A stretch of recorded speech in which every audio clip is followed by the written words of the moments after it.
నమస్తే. రాష్ట్రంలో జరుగుతున్నటువంటి నిరవధిక బంద్, ఇంజనీరింగ్, ఫార్మసీ, ఎంబీఏ, ఎంసీఏ కళాశాలల బంద్ కొనసాగుతున్నటువంటి విషయం మనందరికీ తెలిసిందే. మరి ఈ బంద్ విద్యార్థులకా, అధ్యాపకులకా, ఇద్దరికి కలిపా అన్నీ సందిగ్ధంగా నెలకొన్నటువంటి పరిస్థితి. ఈ పరిస్థితిలో చాలా కళాశాలలు విద్యార్థులకు సెలవిచ్చేసి అధ్యాపకులను కాలేజీలకు రప్పించుకుంటున్నటువంటి పరిస్థితి నెలకొంది. మరి నిరవధిక బంద్ అన్నప్పుడు ఖచ్చితంగా అటు అధ్యాపకులకు కానీ విద్యార్థులకు కానీ ఇద్దరికి బంద్ ఇవ్వాల్సినటువంటి బాధ్యత కళాశాలలకు ఉంది.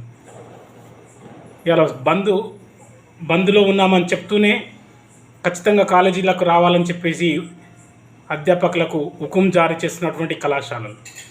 దీని ద్వారా బంద్ నిర్వీర్యమైపోతుందన్నట్టు స్పష్టంగా మనకు అర్థమవుతుంది.